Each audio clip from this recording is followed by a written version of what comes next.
Sebelum masuk ke dalam pemaparan materi, izinkan saya untuk membacakan profil dari pembicara kita pada malam hari ini. Pembicara kita pada malam hari ini adalah Bapak Pendeta Chang Kui Fa, Sarjana Ekonomi Master of Divinity, yang merupakan alumnus dari STT Reform Indonesia. Beliau bersama dengan istrinya Ibu Liana merintis Family Insight dan memiliki passion untuk melayani para pasutri untuk merawat pernikahan seumur hidup. Sejak 1 Mei 2020, beliau telah melahirkan Stronger Marriage Online Class atau SMOC, dan pada Juni 2021 sudah ada 20 angkatan dan 100 alumni yang berada di 28 kota kabupaten di Indonesia. Saat ini, Stronger Marriage Online Class sudah menjadi digital dan menjadi konten atau bahan pemuritan pasutri. Bersama Ibu Liana, beliau sekarang sedang mempersiapkan kelas Premarital Digital dan Stronger Marriage Virtual Retreat. Beliau juga aktif live di media sosial seperti Facebook dan Instagram, dan juga YouTube Family Insight untuk mengedukasi para pasutri guna memiliki strategi dan kiat-kiat bagaimana menikmati pernikahan seumur hidup. Hingga saat ini, Pendeta Chang Kui Fa telah menulis 5 buku, Garam dan Terang bagi Keluarga, Road to Transformation, Dating Insights 1 dan 2, Stronger Marriage, The Journey Begins. Pendeta Chang Kui Fa dan Ibu Liana saat ini telah menikah selama 21 tahun dan telah dikaruniakan 3 orang anak, dan beliau bersama dengan keluarga saat ini tinggal di Bandung. Kepada Bapak Pendeta Chang Kui Fa dan Ibu Liana kami persilahkan untuk memaparkan materi dengan tema kita pada hari ini, kerikil-kerikil tajam dalam pernikahan. Silahkan. Ya, shalom semuanya. Salam kenal ya. Saya Pendeta Chang Kui Fa. Ini saya Liana. Shalom ya, semuanya. Ya, sore-sore minggu gini biasanya nyantai nih kami nih. Tapi teman-teman memilih waktu ini mungkin yang available ya bagi teman-teman semua ya. Kalau cari hari kerja mungkin susah sekali. Ya, tema kita kerikil tajam dan saya sudah siapkan ada slide ya. Mari kita mengikuti akan ini slide-nya, dan nanti seperti tadi sudah dikatakan, maka nanti di akhir itu ada tanya jawab. Nah, saya dengan Liana menyebut diri kami itu passionate married mentor. Jadi kenapa passionate? Ya, karena saya percaya setiap calling yang daripada Tuhan memang harus kita kerjakan dengan penuh passion ya. Sehingga termasuk pada malam hari ini saya juga ada satu passion untuk bertemu teman-teman pasutri dan kemudian juga memberikan akan bahan-bahan ini. Dan kenapa disebut mentor? Karena saya melihat bahwa dalam perjalanan pelayanan saya sejak 2003, bahwa kehadiran seorang mentor itu sangat penting ya dalam pernikahan. Jadi bukan hanya seminar seperti ini saja. Ini kan kita mendengarkan, ya mungkin nanti pemaparannya bagus, puji Tuhan ya, teman-teman mendapatkan insight yang baru. Tapi apakah, pertanyaannya adalah, apakah kemudian kita bisa lakukan dalam kehidupan kita? Nah, ini seringkali menjadi masalah. Nah, sehingga seorang mentor itu membimbing para pasutri dari titik A ke titik B, supaya boleh melangkah, dan akhirnya pernikahan mereka bisa sesuai dengan God's purpose begitu.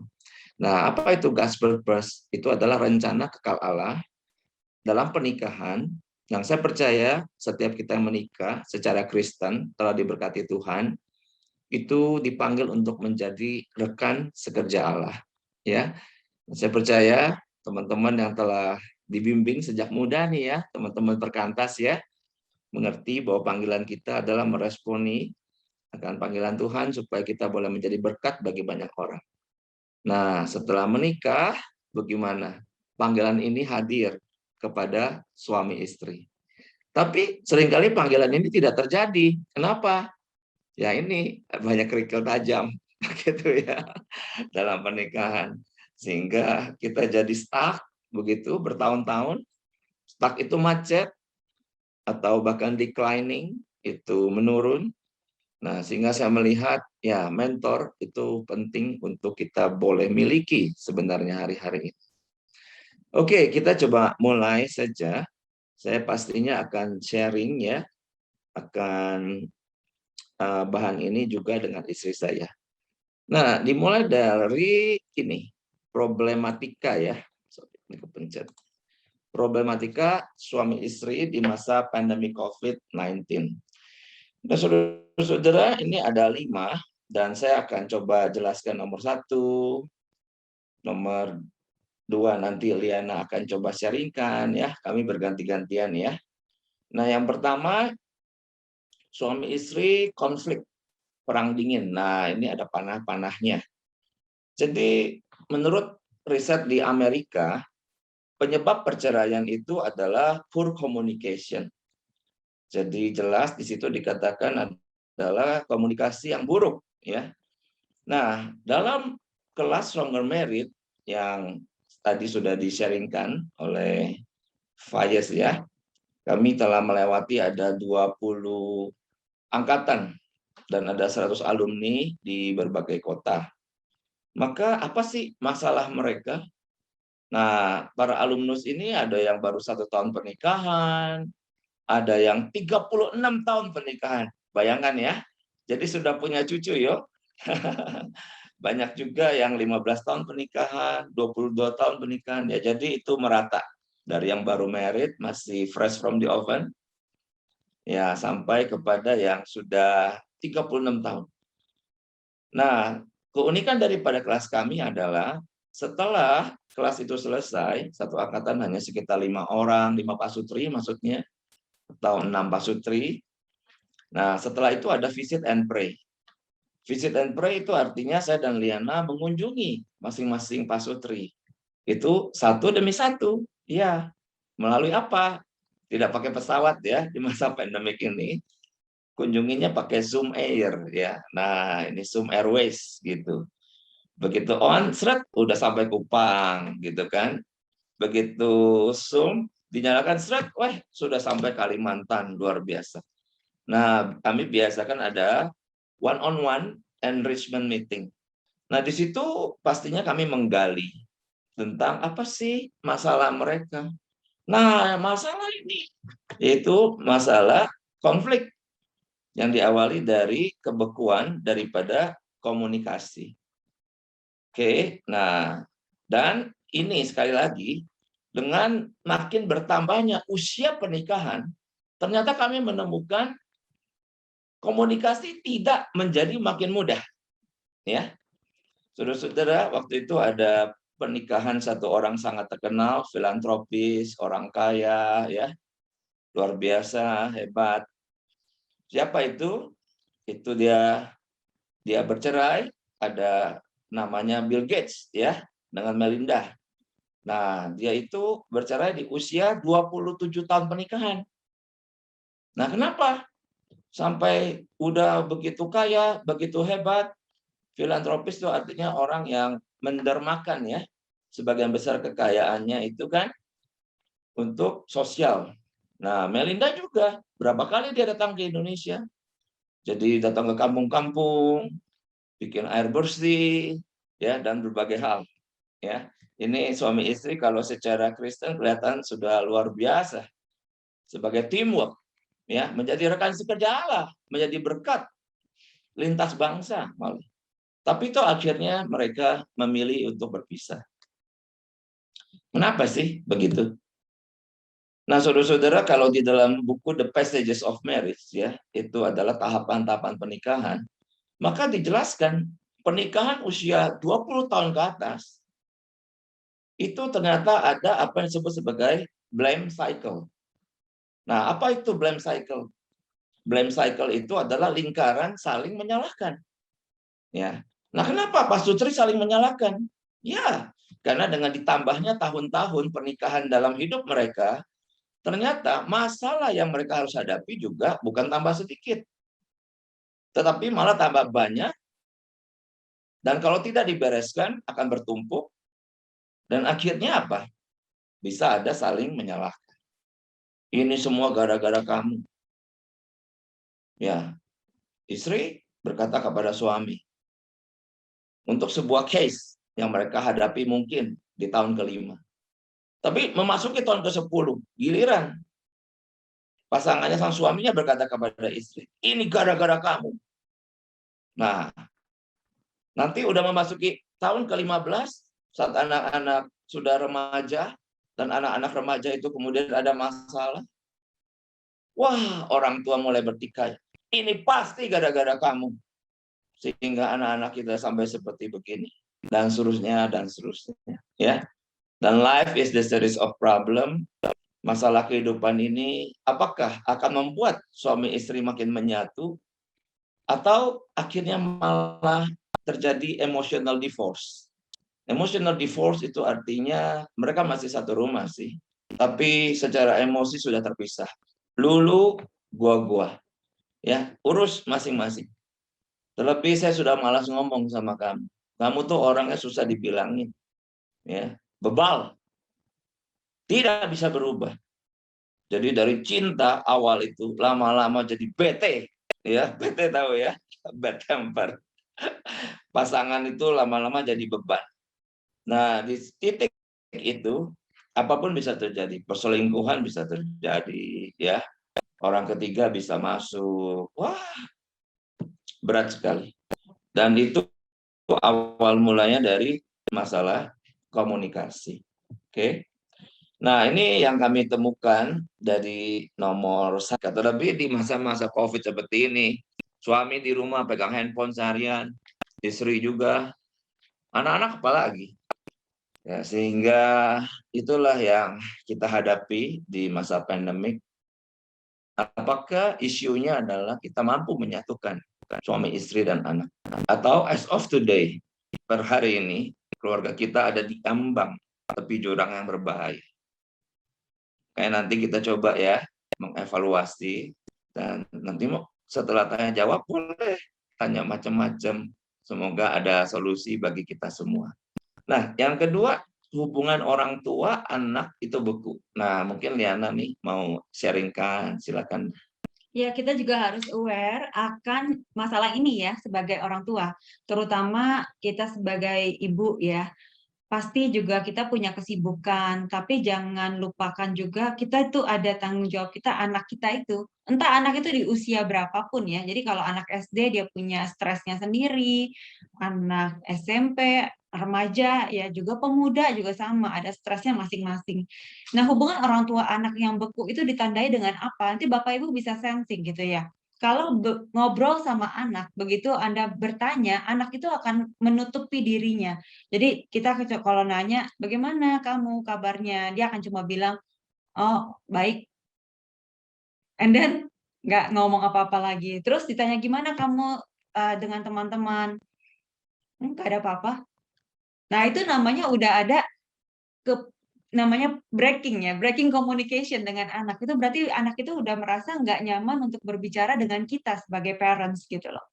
Atau anak-anak remaja yang mulai udah punya dunianya sendiri. Hubungan orang tua anak yang beku itu ditandai dengan apa?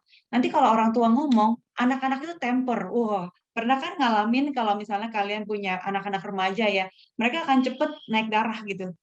Nadanya mereka akan lebih tinggi gitu daripada nada orang tua. Karena apa? Karena mereka merasa orang tua itu interrupt mereka gitu. Nah, kenapa mereka merasa di-interrupt? Itu problemnya pasti karena di masa kecil kita memang jarang untuk berbicara kepada mereka dengan baik ya, heart to heart gitu. Tapi kita lebih cenderung menggunakan instruksi-instruksi gitu. Udah mandi belum? Mandi. Mandi, ayo. Belajar belum? Besok ulangan. Udah belajar belum? Baca dong itu bahannya. Jangan sampai nilai jelek ya. Wah, itu mami-mami ya cerewet biasanya kan. Nyap-nyap kalau anak-anak nggak belajar. Nah, di saat-saat itu anak-anak tuh udah mulai apa sih si mami nih bawel banget nah gitu kan. Nah nanti kalau misalnya nilai jelek papanya marah-marah, kenapa nilai kamu jelek, Seakan-akan nilai itu sangat diutamakan banget gitu kan ya. Papa concern nggak sih sama perasaanku, sama apa yang aku alamin? Kok cuma cenderung nanyain cuma nilai aja gitu kan. Selalu cuma achievement, achievement, and achievement gitu. Maka waktu dia remaja itu jiwa pemberontakannya udah mulai muncul gitu. Ah, you don't care about me gitu kan. Ngapain lu urusin gue lagi gitu. Jadi mereka tuh udah mulai menciptakan dunianya sendiri remaja dengan teman-temannya. Dan mereka juga banyak curhat ke teman-teman gitu kan, mengenai perasaan-perasaan mereka yang lonely, perasaan-perasaan mereka yang marah, kesal, tapi mereka nggak bisa curhat ke orang tua. Why gitu loh. Kenapa kita sebagai orang tua bukan menjadi teman curhat yang terutama buat anak-anak kan, menjadi jawaban buat mereka. Kenapa mereka harus cari ke teman-teman gitu loh. Kan kasihan banget ya masalah ini ya. Ada seorang anak kecil, kemarin tuh aku baru bertanya seorang anak kecil, aku tanya, gimana kamu nih? Papa mama suka ajakin ngobrol nggak? Terus dia bilang gini, enggak. Loh, kenapa nggak diajak ngobrol? Nggak tahu, katanya gitu. Jadi anak itu sendiri bilang dia nggak pernah diajakin ngobrol sama mamanya. Memang mamanya itu pulang pergi kerja itu udah pulang pergi ya, walaupun pandemi tapi tetap kantornya itu mesti harus masuk loh, dia hadir ke kantor pulang pergi sehingga pulang udah malam, udah mesti ngurus ini itu.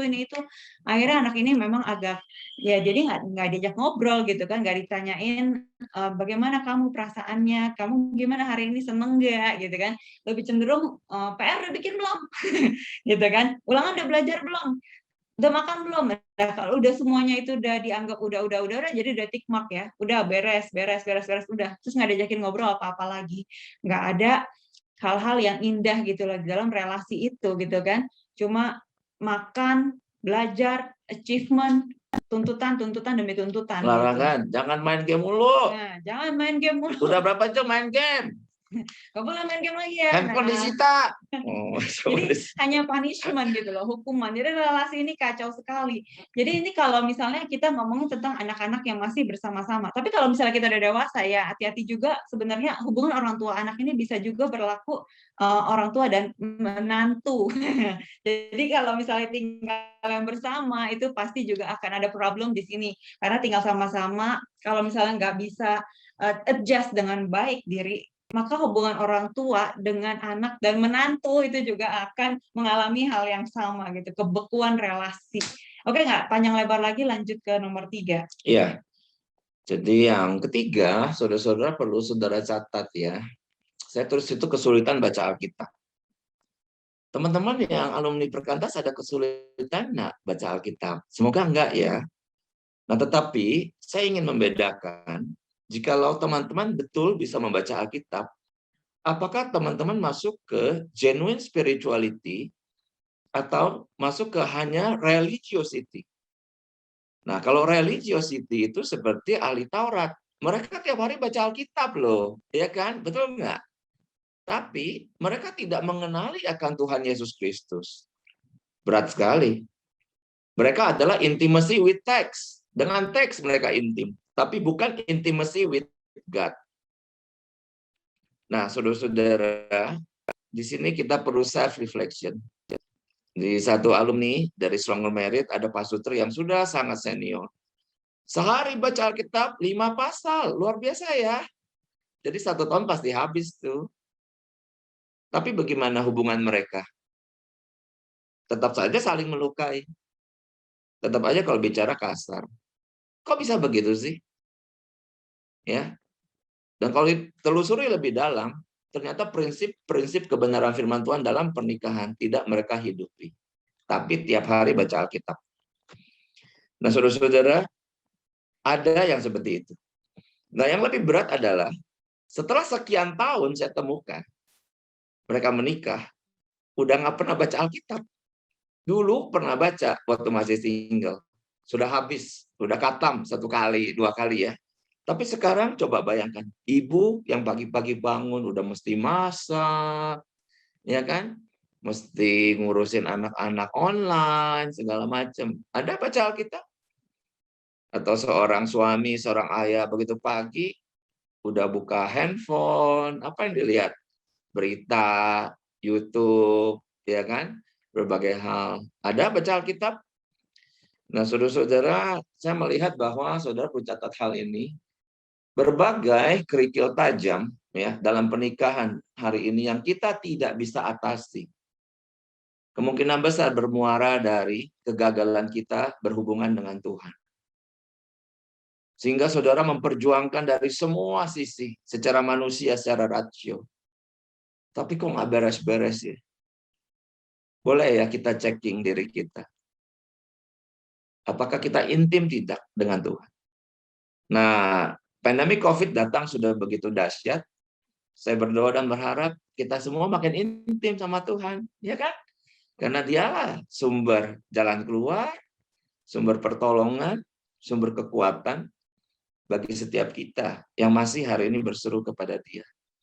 Tapi kalau dicek seberapa banyak yang orang Kristen akhirnya kecewa, merasa akhirnya apatis dengan Tuhan. Karena pandemik ini sudah sangat lama. Dan memandang Tuhan sepertinya sudah tidak berdaya ya menghadapi virus seperti ini. Dan saya juga sudah berdoa berkali-kali kok Tuhan juga tidak berikan jawaban. Apakah Anda hanya berdoa, tetapi apakah Anda tidak baca Alkitab? Ada satu pertanyaan, kemarin saya baca di mana gitu, kayak sekarang suka banyak poster-poster digital ya, tapi menarik sih. Pertanyaan kayak gini, itu ditanyakan ke siapa ya? Lupa saya sambil cepet-cepet sih, kadang yang kayak gitu muncul, tapi menarik. Pentingan mana? Berdoa sama baca Alkitab. Ditanya gitu kan? Nah, banyak orang Kristen pikir intimacy with God itu setara hanya berdoa saja. Dia tidak pikir di dalamnya mengandung pembacaan Alkitab. Nah, kemudian jawabannya, pentingan mana? Tarik napas sama buang napas. Jawabannya gitu. Ya. Artinya kan kegiatan itu nggak bisa dipisahkan ya. Betul ya, teman-teman ya. Udah tarik, ya buang dong. Masa ada yang lebih penting tarik napas? Nggak penting buang napas, edan itu. Pusing deh, gimana itu. Yang jawab pintar juga sih. Makanya pas saya baca, lumayan nih, bagus juga. Mungkin ada di handphone saya itu. Kadang-kadang kita di WhatsApp group banyak suka pada sharing-sharing ya, teman-teman itu meme-meme gitu, ya kan? Ada kita baca sekilas, ada yang kita renungan, ada juga nggak penting kita delete. Nah, jadi itu yang ketiga ya. Nah, yang keempat, mungkin ya, coba Liana mungkin mau sharingkan ini. Ya, yang keempat itu family altar. Mungkin bagi kita suatu idea untuk family altar itu ada di dalam pikiran kita ya. Memang keinginan pribadi ataupun keinginan bersama dengan pasangan tuh ada mungkin family altar, apalagi kita yang udah dididik dalam kekristenan sejak kita masih muda ya. Kita ingin di rumah kita ada family altar. Cuma gapnya apa? Kesulitan untuk merealisasikannya di dalam kita punya family gitu. Kenapa kesulitannya? Kita tahu idea, tetapi kita nggak bisa laksanakan. Nah, itu seringkali menjadi suatu hal yang menjadi hambatan di dalam hati kita juga gitu loh. Pengen nih ngajakin berdoa yuk, doa sama yuk family altar yuk anak-anak. Ntar anak ini nggak bisa, ntar anak itu nggak bisa, lalu kita udah give up. Kadang-kadang juga kita setting waktu, terus nggak taunya suami kita yang nggak bisa. Ya, jadi ini pun satu masalah ya, teman-teman. Teman-teman di rumah ada nggak family altar, atau kita kadang sebut itu mesbah keluarga, ya, atau ada yang bilang juga saat teduh keluarga, apapun namanya, itu adalah pertemuan secara formal daripada orang tua dan anak. Ya. Nah, beda kalau masih kecil dengan kalau sudah remaja, pemuda anaknya. Anak saya yang besar sudah pemuda, sudah semester 5 kuliah psikologi di Maranatha. Yang cewek udah kelas 2 SMK ya. Yang ketiga, cowok sudah 3 SMP. Tentu caranya beda dengan waktu dulu mereka masih kecil. Tapi apapun yang terjadi, kami dengan seluruh kelemahan kami dan seluruh kegagalan juga ada, tetap sampai hari ini mengupayakannya. Dan ini sebenarnya ada prosesnya, ada caranya. Ya, jadi family altar itu boleh saya katakan adalah suatu buah dari orang tua yang berakar di dalam Tuhan. Nah, kalau orang tua tidak berakar di dalam Tuhan, maka tidak ada buah family altar itu. Gitu, paham ya teman-teman? Jadi, atau dengan kata lain, family altar adalah sebuah akibat dari orang tua yang melakukan intimacy with God.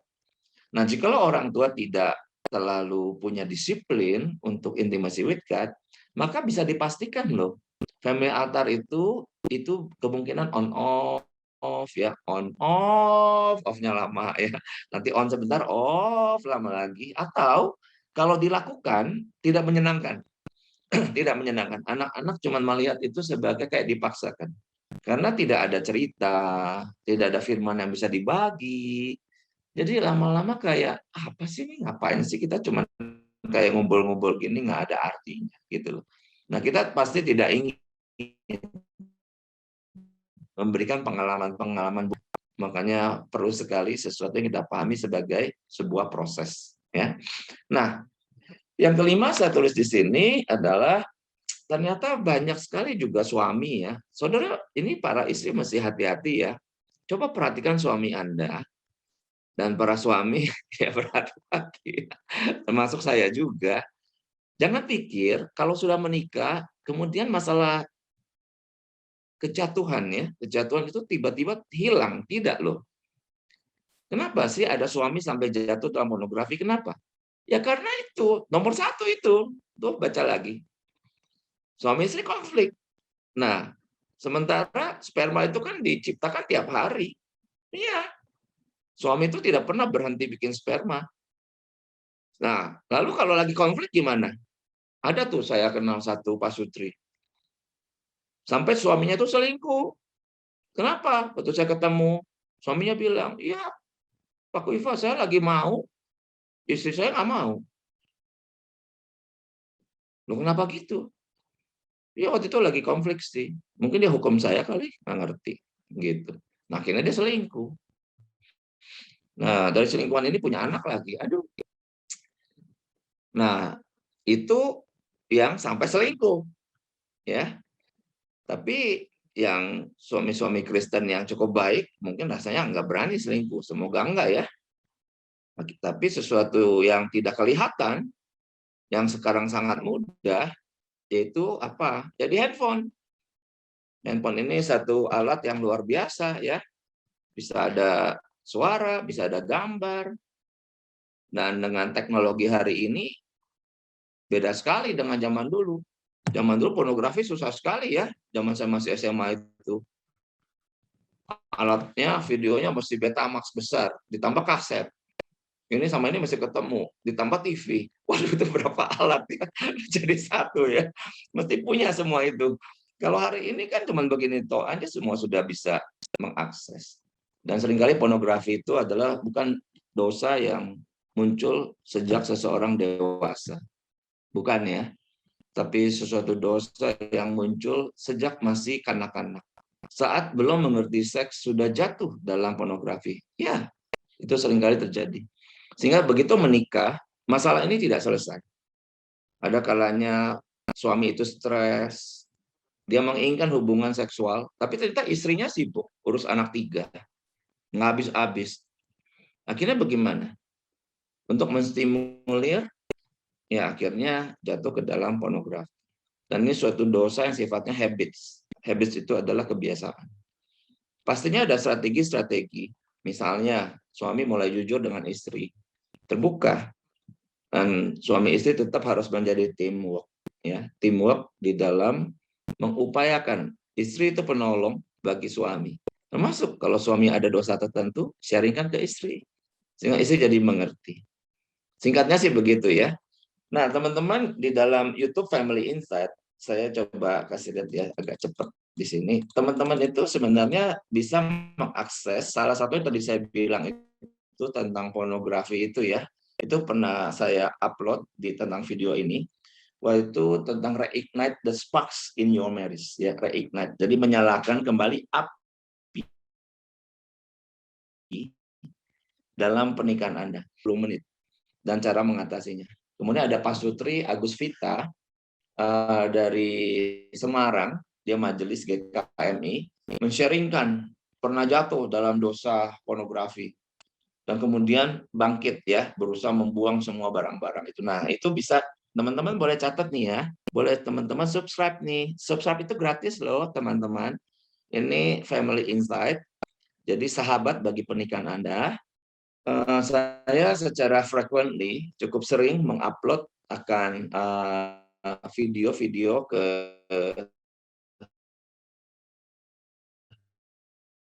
ke dalam YouTube channel ini dan ya. Jadi teman-teman kalau ibu-ibu sambil masak juga boleh di play.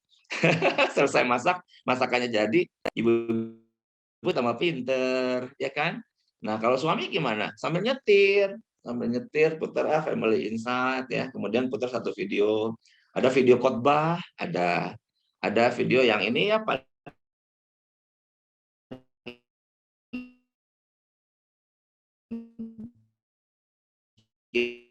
Ini bahwa dating seminggu sekali itu bukan rahasianya ya. Ini semua adalah suatu upaya-upaya supaya suami istri bisa menikmati pernikahan seumur hidup. Nah, kita balik ya. Ini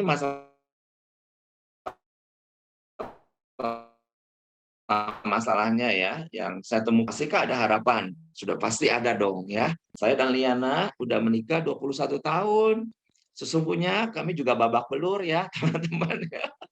Jadi jangan teman-teman kira kami ini orang pasutri perfect gitu.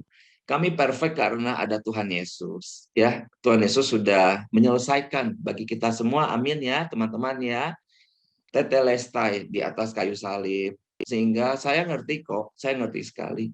Di keheningan pagi saat saya saat teduh, saya memandang ke langit-langit, saya berkata, Tuhan Yesus, makasih.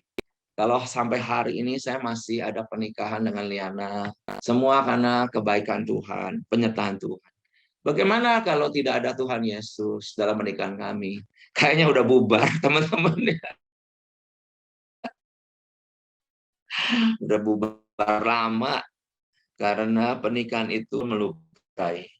Dan kalau dibiarkan, lama-lama membusuk, menanah, dan akhirnya mendatangkan toksik ya kan dalam kehidupan. Nah, banyak orang sesungguhnya tidak lagi percaya kepada institusi pernikahan. Ya, sudahlah. Kapan menikah? Yang penting kita hidup aja bersama, kan begitu. Sehingga pernikahan ini mesti makin menjadi barang langka. Terlebih anak-anak Tuhan ya, yang Kristen. Saya baru-baru ini dihubungi oleh satu pasutri kelompok, ada 9 orang di Surabaya. Besok kami akan rapat bersama. Nah, mereka mencermati, mereka dari satu gereja, bahwa ternyata anak-anak itu yang anak pemuda ya, kita sebut pemuda-pemudi, sudah sampai usia 35, oke, tapi masih single. Nah, dan diperhatikan marak nih, banyak nih. Jadi udah 30, 35 masih single, nggak menikah. Nah, akhirnya sekelompok pasutri ini kumpul membuat The One Ministry. Nah, apa ini The One Ministry? Sampai ngobrol dengan saya karena saya juga ada satu YouTube channel lagi, itu Dating Insight. Yang tadi itu kan Family Insight ya. Ini Dating Insight. Nah, saya juga punya passion kepada para pemuda. Saya kalau ketemu pemuda Kristen, saya tanya, udah pacaran belum? Saya tanya gitu ya. Kalau dia bilang, udah, berapa lama? Dan seterusnya, dan seterusnya. Saya juga tanya, kamu kerjaannya apa? Bahkan saya berani tanya gaji. Kenapa begitu? Karena saya pengen tahu, pengen ngukur. Dengan gajimu itu bisa menikah nggak? Iya. Jangan udah dapat kerja tapi gajinya nggak cukup. Nanti menikahnya 10 tahun lagi, waduh, pusing pala Barbie. Alasannya ekonomi terus. Dan saya sebagai hamba Tuhan, saya rindu mementor anak-anak muda itu. Nah, kami sedang mempersiapkan satu acara bagi para anak muda itu ya. Nanti dipertemukan gitu loh. Dari satu gereja dikirim 5 cowok, 5 cewek gitu kan.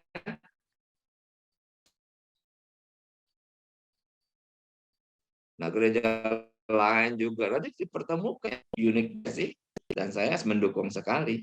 Nah, masihkah ada harapan? Ada, karena Tuhan kita Yesus Kristus. Maka sepanjang zaman Tuhan selalu membangkitkan orang-orang yang punya passion ya untuk dia bersumbangsi untuk merawat pernikahan. Nah, bagaimana menyelesaikan kerikil tajam ini? Coba kita perhatikan dan pastinya dimulai dari firman Tuhan. Nah, mungkin Liana boleh bacakan ini. Ya, Kejadian 2 ayat 24, sebab itu seorang laki-laki akan meninggalkan ayahnya dan ibunya dan bersatu dengan istrinya, sehingga keduanya menjadi satu daging. Ya, nah teman-teman, di dalam ayat yang sederhana ini, saya ingin kita fokus ke kata bersatu ya. Nah, ini ada satu, lalu ada satu ya. Nah, Jadi apapun yang terjadi, kerikil tajam itu sebagaimana mungkin mengoyak-ngoyakan pernikahan ya. Waduh, dramatis banget kalimatnya ya, sampai mengoyak-ngoyakan pernikahan. Teman-teman masih ingat panggilan Tuhan ya, yaitu apa? Ada kata bersatu dengan istri sehingga keduanya menjadi satu daging. Nah, kata satu itu betul-betul suami dan istri itu akhirnya menjadi teamwork ya, menjadi tim kerja dan kemudian mendiskusikan banyak hal di dalam pernikahan. Sehingga mereka disatukan dalam hal apa? Ada 4 hal paling tidak. Yang pertama itu adalah kerohanian. Ya, kerohanian. Bagaimana menyatukan kerohanian? Ya iyalah, ada waktu berdoa bersama lah, misalnya ya. Iya toh. Nah, ada waktu family altar lah. Nah, kalau itu nggak ada gimana? Ya kemungkinan sudah terkoyak-koyak, kan begitu. Nah, yang kedua, apa yang disatukan? Ya pikiran, rasio. Suami punya pikirannya sendiri, istri punya pikirannya sendiri. Dan dua-duanya benar lagi. Tapi dua-duanya beda. Jadi dua-duanya beda, tapi dua-duanya benar. Lalu gimana sekarang? Diskusi dong. Ya, diskusi. Makanya itulah pentingnya dating. Nanti habis ini teman-teman boleh ya nonton video dating tadi. Sehingga di situ makin ngerti. Oh, rupanya dating diadakan salah satunya untuk supaya mendukung akan firman Tuhan ini, bersatu ini. Nah, yang ketiga apa yang disatukan? Ya perasaan. Ya, khususnya di masa pandemik seperti ini berapa banyak suami yang merasa lesu loh. Udah berusaha banyak hal ya, ada yang sampai jual rumah untuk mulai usaha, tapi usahanya ternyata ditipu. Aduh, itu pengalaman sangat traumatik sekali. Apa suami masih mau sok kuat gitu?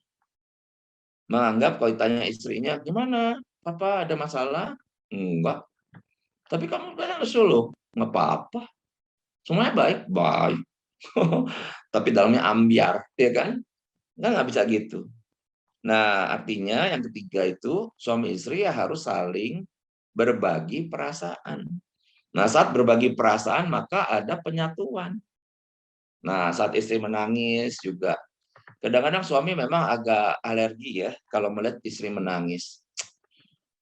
Kenapa sih pakai nangis-nangis segala? Ih, amit-amit gitu kan. Mungkin dari kecil waktu dia nangis suka dimarahin. Hei, anak cowok nangis-nangis, jangan nangis, hapus air matamu.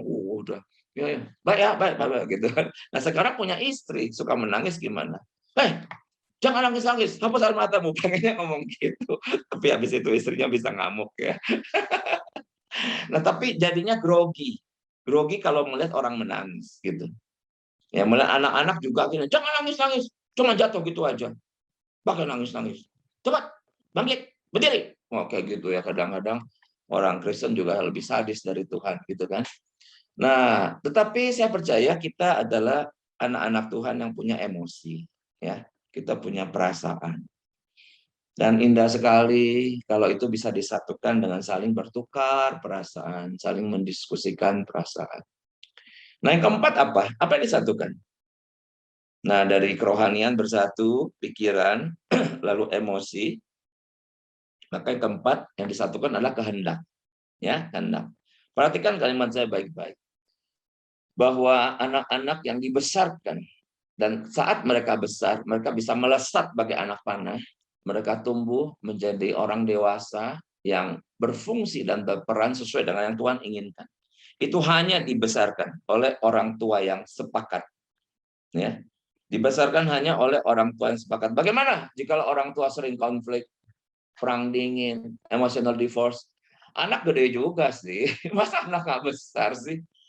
Tapi sorry to say, saya menemukan banyak cases yang orang tua konflik sampai bercerai, anak-anak itu nggak berkembang. Talentanya dia nggak tahu, tujuan hidupnya dia nggak tahu, mannernya juga karena nggak tahu ya, manner atau ya etika ya, karena nggak tahu jadi buruk. Karena tidak tahu jadi buruk. Kenapa kok tidak tahu? Karena orang tua nggak ngajarin. Kenapa orang tua ngajarin? Lagi sibuk ribut. Orang tua lagi sibuk main karate, thai boxing, tinju, dan seterusnya ya. Sehingga akhirnya rumah tangga berdarah-darah. Gimana tuh anak? Sekali lagi, anak tetap besar. Tapi dengan pengalaman keluarga yang dia bahkan saat menikah, dia hanya mengulang. Dia hanya mengulang akan tingkah laku, keteladanan quote unquote daripada orang tuanya, keteladanan yang buruk. Jadi artinya dia tidak lagi juga bisa mempertahankan akan ataupun merawat pernikahan. Nah, sehingga ini PR kita bersama, teman-teman ya, kita catat dulu PR-nya. Nah, selain penyatuan, maka ini ada satu firman Tuhan yang saya temukan setelah pastinya setelah sekian tahun saya percaya kepada Tuhan. Lagi saya baca Alkitab, loh kok ada ayat kayak gini ya, aneh sekali. Nah, saya bacakan ya. Ini para suami, tolong didengarkan. Nikmatilah hidup dengan istri yang kau kasihi seumur hidupmu yang sia-sia, yang dikaruniakan Tuhan kepadamu di bawah matahari. Karena itulah bahagianmu dalam hidup dan dalam usaha yang kau lakukan dengan jerih payah di bawah matahari. Ya, dalam bahasa Inggrisnya itu live joyfully with your wife. Jadi hidup joyfully, penuh sukacita. Ya, menikmati itu kan ada sukacita ya, teman-teman. Sehingga dalam pernikahan penting unsur kebahagiaan. Hello. Pernikahan Kristen penting suami merasa bahagia. Penting istri merasa bahagia. Jangan hanya suami merasa bahagia, tapi istrinya nangis tiap hari, itu kacau ya. Makanya suami istri bahagia, maka ada yang kedua, ada keharmonisan. Ya, penting pernikahan Kristen ada kebahagiaan, artinya suami istri rasa bahagia, sehingga mereka bisa mentransference, menularkan kebahagiaan pada anak-anak. Nah, makanya kalau ini sampai terjadi, unity ini, maka pernikahan itu disebut harmonis. Dan bukan hanya dua hal ini, itu masih kurang. Ada yang ketiga, yaitu perkenanan Allah. Ya, bagaimana Tuhan berkenan melihat pernikahan kita, dan kemudian memberkatinya, memberi kita banyak sekali tanggung jawab, ya, tanggung jawab ini itu segala macam. Tapi bukankah itu tujuan Tuhan menyelamatkan kita untuk menjadikan kita kepala, bukan ekor? Artinya kepala pasti ada tanggung jawab sebagai sesuatu yang di atas, tapi suruh tanggung jawab itu tujuannya supaya betul akhirnya pernikahan ini, keluarga ini menjadi berkat bagi banyak orang. Nah, jadi walaupun bebannya banyak, tetap aja enjoy, tetap aja nikmat. Ya, kemarin saya sekeluarga pergi ke Jakarta. Dari Bandung nyetir jam 5 ya. Nah, ke Jakarta ngapain? Saya ada sesi rekaman video untuk YouTube dari GKY Mangga Besar. Nah, jadi sembari saya rekaman, Liana juga ambil beberapa video cuplikan. Anak-anak saya ngapain? Mereka dibawa ke kantin gereja bikin tugas. Jadi mereka tuh ada tugas sekolah. Nah, sampai siang, kemudian kami pergi ke rumah mertua. Saya ke rumah mertua, artinya orang tua Liana ya. Nah, tidak lupa bawa oleh-oleh, gitu kan. Di sana kami bercengkrama, ngobrol-ngobrol. Saya sempat tidur sebentar. Kira-kira mungkin setengah jam saya tidur. Kira-kira jam 3, udah balik lagi ke Bandung. Ya, di rest area kami sempat makan bakso, ya, rame-rame. 2 mangkok dibagi 5. Jadi asik aja tuh, ya. Itu adalah pengalaman pengiritan ya. Nah, kami juga beli ayam goreng, bawa pulang sampai di rumah, masak nasi, ya jam 8 kita makan ngumpul gitu. Dan kemudian sekitar mungkin jam 9 saya tidur. Ya, Liana bilang, "Lu nggak capek? Mau nggak gue setirin?" Nah, ini akibat menikah sama Cangguy aja bisa nyetir mobil. Banyak ya istri-istri nggak dikasih nyetir mobil sama suaminya. Kenapa? Suaminya terlalu sayang mobilnya. Jadi istri nggak pernah bisa nyetir ya. Ada tuh yang kayak begitu tuh. Jangan. Bahkan kalau hujan, disuruh naik Grab. Ini mobil baru dicuci. Aduh pelitnya. Minta ampun, minta amsyong ya. Nah, jadi saya merasa dari pagi gitu sampai akhirnya saya tertidur ya. Dari pagi sekitar jam 3 subuh saya juga udah bangun lagi. Tapi saya rasa enjoy aja tuh. Menikmati, nggak ada beban, tenang ya, santai. Dan saya pikir kita semua harus bisa memiliki rasa konten ya. Konten yang kebahagiaan itu, contentment itu ya, itu digali dari mana? Dari family.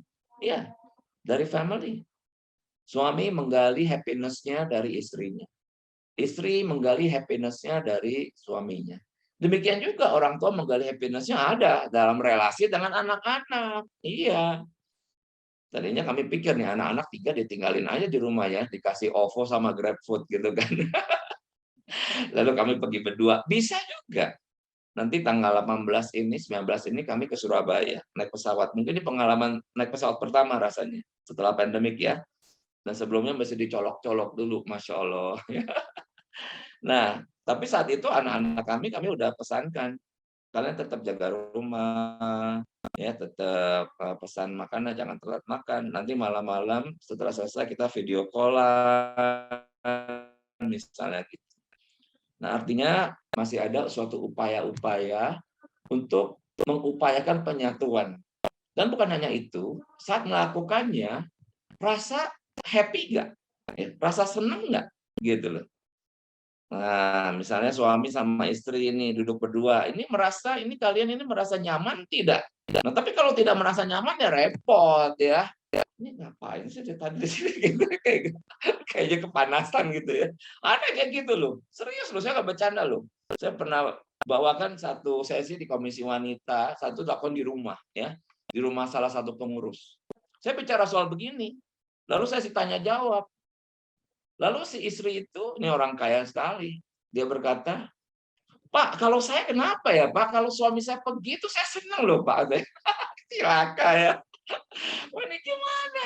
Saya dengerin. Mungkin terlalu kaya, terlalu banyak activity juga ya. Nah, sedangkan kalau ada suaminya, dia nggak bisa activity. Nanti suaminya teriak, Mama, apa sih? Minta ini. Entah nggak lama, Mama, apa sih? Ini kalau suami ada di rumah, taunya nyuruh-nyuruh doang, itu juga nggak enak. Nah, saudara-saudara, jadi firman Tuhan ini kiranya boleh menjadi pegangan, dan sampai hari ini saya pikir ini juga saya pelajari, saya coba hidupi. Di sini firman Tuhan membandingkan antara menikmati hidup dengan istri yang kau kasih dengan di dalam seumur hidupmu yang sia-sia dikatakan. Karena hidupmu tuh sia-sia. Hello, para lelaki. Hidup kita sia-sia katanya. Dari debu kembali kepada debu ya. Tetapi ada satu hal yang tidak sia-sia soal firman Tuhan itu berkata, yaitu menikmati hidup dengan istri. Rasanya nggak sia-sia. Ini ya, jadi hopefully teman-teman menangkap message-nya tentang menikmati hidup. Dan banyak cara kita bisa menikmati hidup di sini. Ya, ini berbicara tentang intimacy. Ya, intimacy tadi saya sudah katakan secara rohani, secara rasio, secara emosional, ya, juga secara sosial. Bisa kita punya beberapa teman yang lain bersama-sama pergi misalnya hiking, ya kan? Ada juga apa yang disebut sebagai estetika intimacy. Estetika intimacy apa? Ya saya sama Liana suka mencari kafe, ngopi berdua, dan kopi itu macam-macam ya. Macam-macam gitu, sehingga kita kalau udah dihidangkan di kafe yang baru kita rada penasaran, ini kopi rasa apa ya gitu kan. Nah, jadi ada bedanya ya, ada bedanya gitu. Nah, kami berdua juga ada piara ikan di rumah ya kan, itu kan estetik intimacy. Artinya itu harus di-create. Jangan bilang, aku nggak suka, suami aku aja suka. Ya jangan begitu, nggak bisa, ini pernikahan. Nah, saudara-saudara, sehingga di Stronger Marriage Online Class, pastinya teman-teman kerikil-kerikil tajanan pernikahan itu menjadi pergumulan kita semua.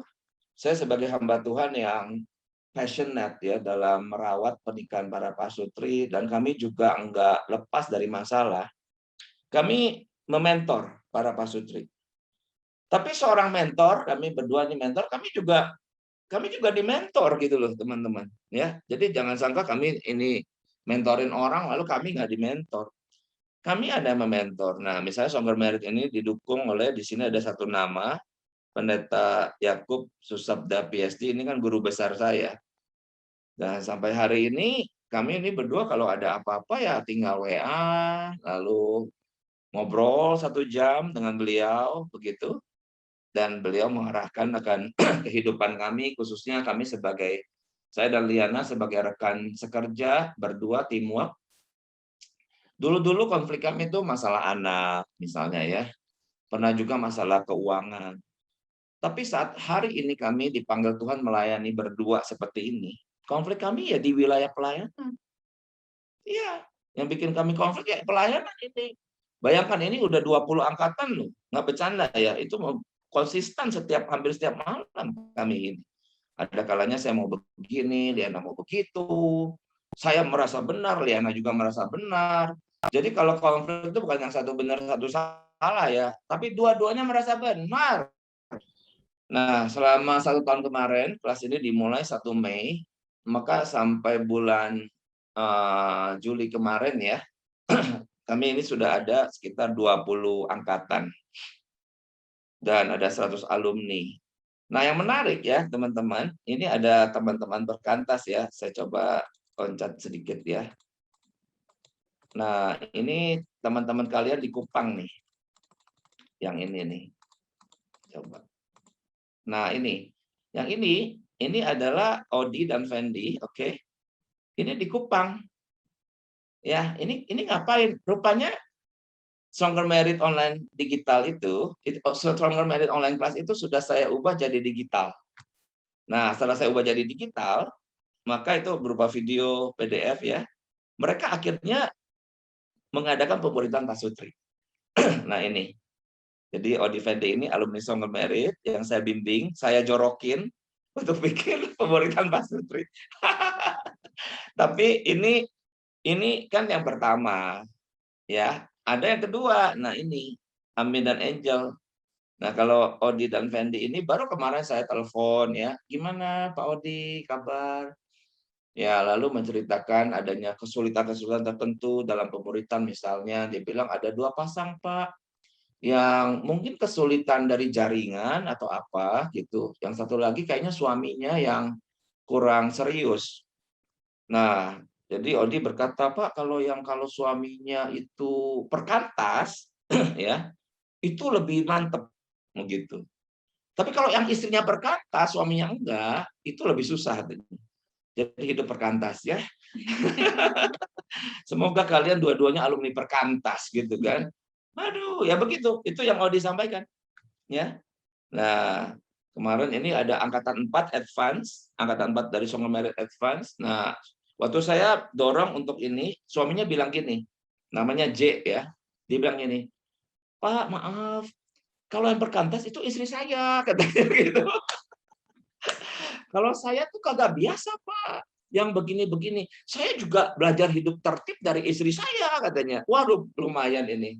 Saya acungkan jempol ya, kalau perkantas bisa bikin kalian hidup tertib ya. Rupanya hidupnya kalau belum ikut perkantas, hidupnya sembarangan. Maunya.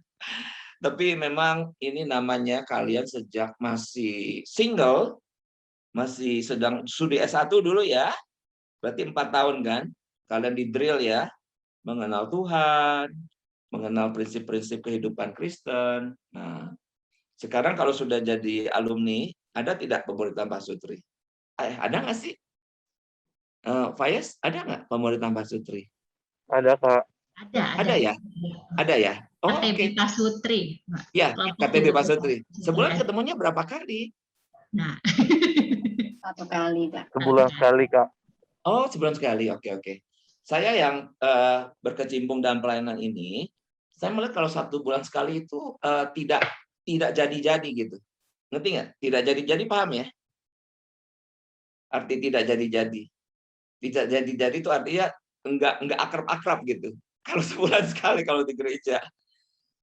Nah, tapi kalau sebulan 4 kali kebanyakan, kan kalian sudah punya tanggung jawab toh, betul ya? Nah, kalau saya lihat yang bagus itu sebenarnya sebulan 2 kali sebenarnya. Nah, nanti coba didiskusi itu ya.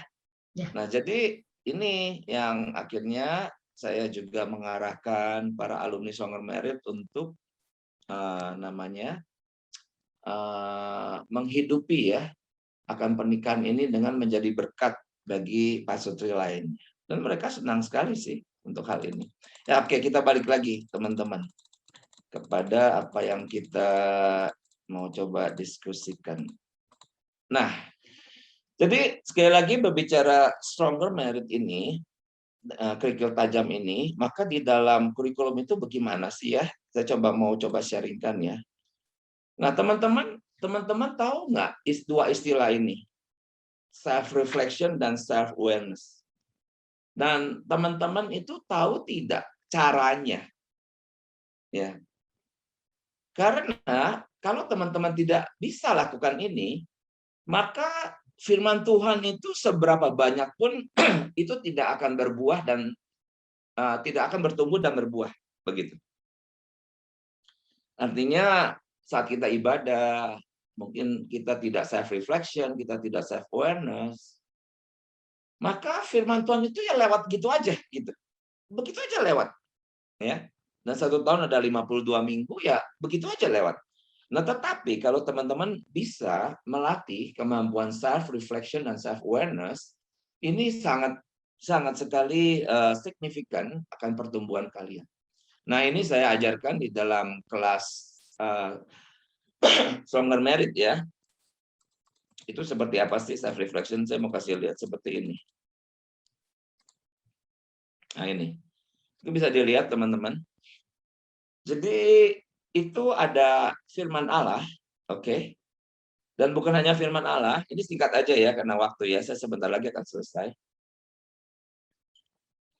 Lalu ada perkataan pasangan, oke. Nah, kalau anak udah rada besar, anak-anak tuh bisa ngomong ke orang tua. Nah, kita self reflection artinya menaruh jarak, melihat diri kita. Yang menjadi cermin pertama tuh firman. Saat firman berkata sesuatu, nah kekuatan nih, jika sudah, itu kita syukuri. Misalnya firman Tuhan itu berkata tentang bersyukur.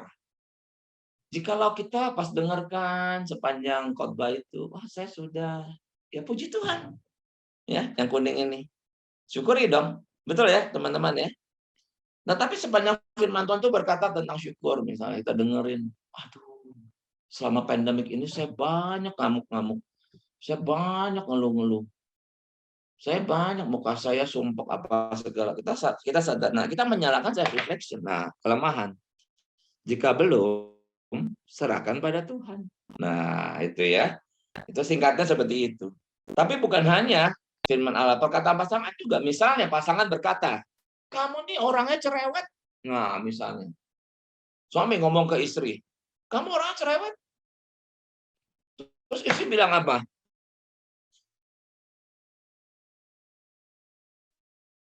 "Apa kamu?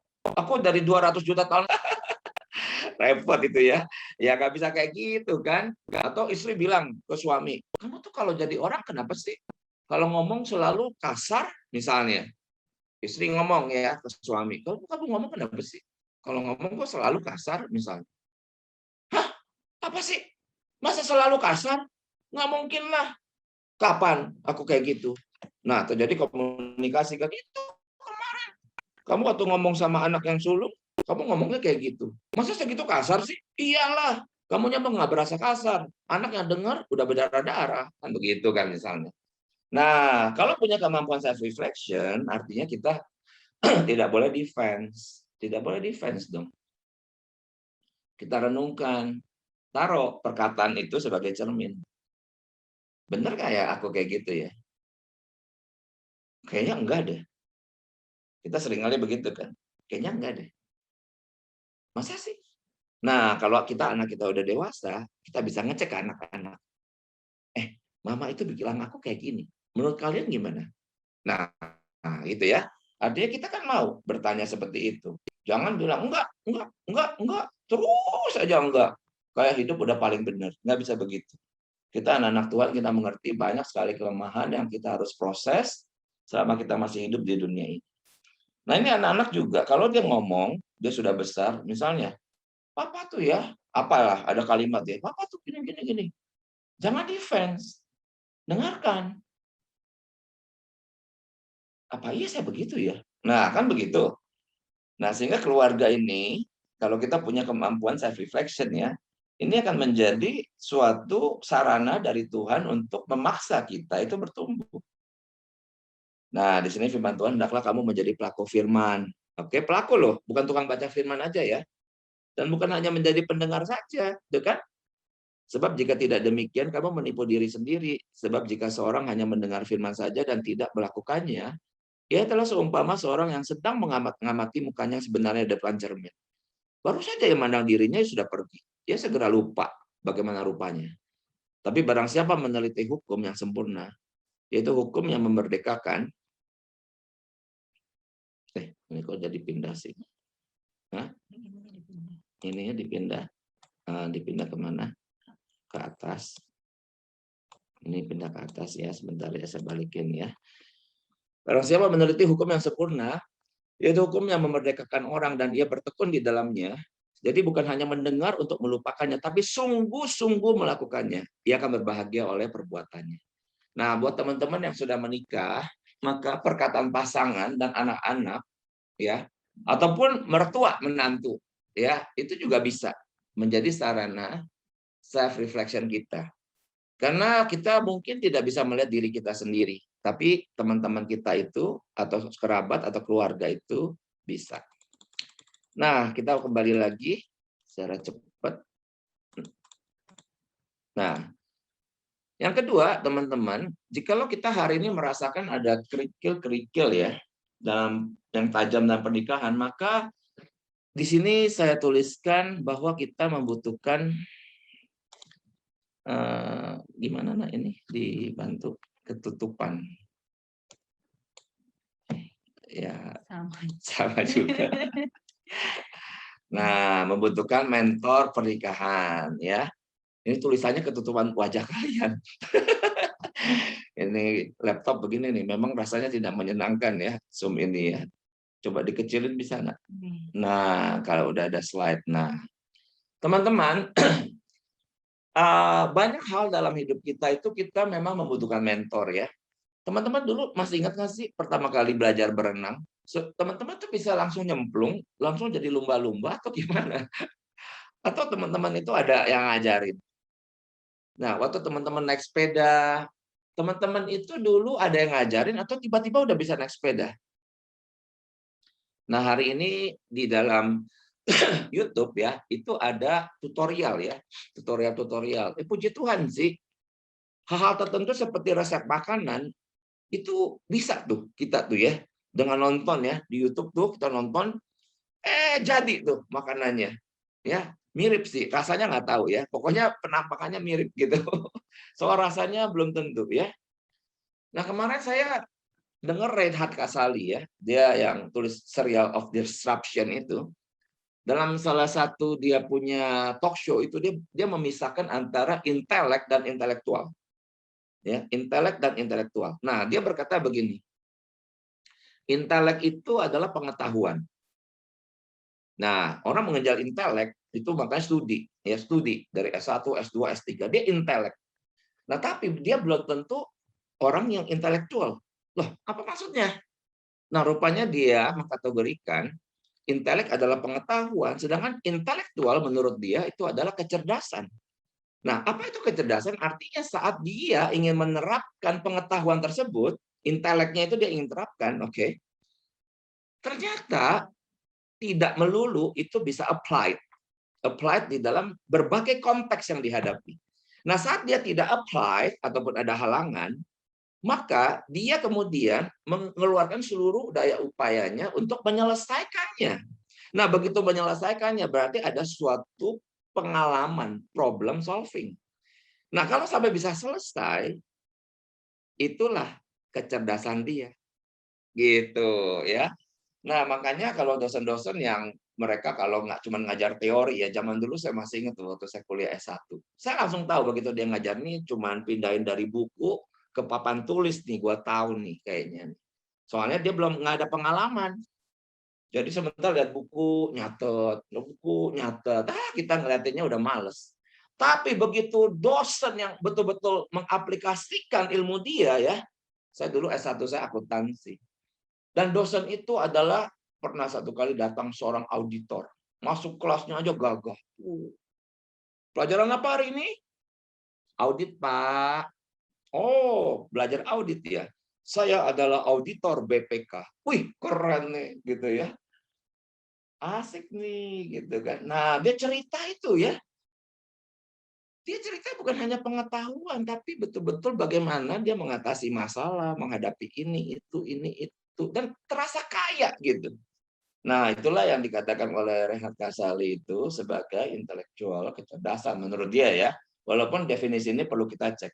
Nah, lalu ada satu hal, dia ngomong begini. Dalam kaitan dengan slide ini, dia berkata, Anda bisa jatuh bangun bertahun-tahun. Sampai Anda cerdas, dia bilang gitu. Sampai Anda cerdas. Ya. Kejem banget itu ya. Atau Anda dibimbing oleh mentor. Sehingga Anda akan lebih cepat. Anda tidak usah mengulang kesalahan-kesalahan yang telah dilakukan banyak orang. Melalui kehadiran seorang mentor akan membimbing Anda untuk lebih cepat sampai di tujuan. Nah, itulah.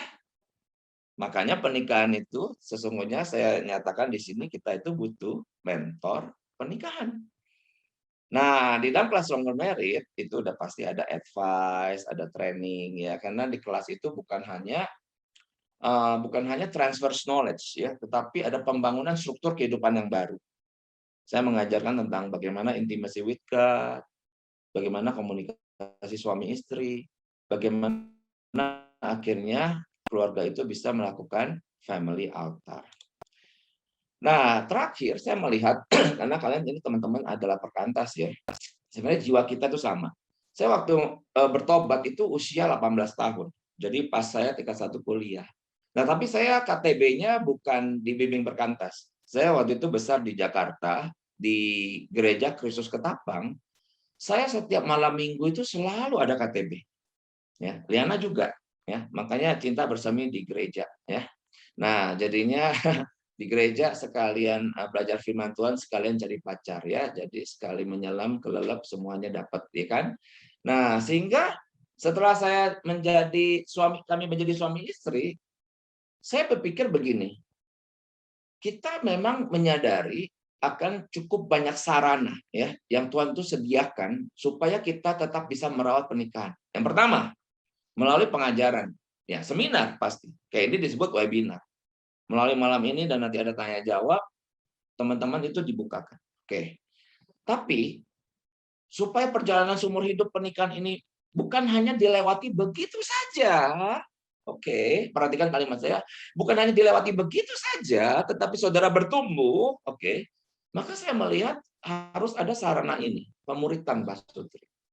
Nah, makanya dari alumni Stronger Marriage Advance, saya mensupport dengan digital. Nah, nanti kalau teman-teman ada yang mau pakai digital saya juga boleh ya. Kita bisa komunikasi bagaimana supaya digital ini bisa menjadi berkat bagi teman-teman yang sudah ada KTB.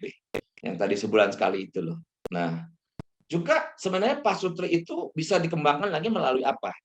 Pertolongan Tuhan itu. Ya, melalui seminar, bisa melalui pemuritan Pastutri, bisa melalui apa lagi? Misalnya melalui retret, bisa ya.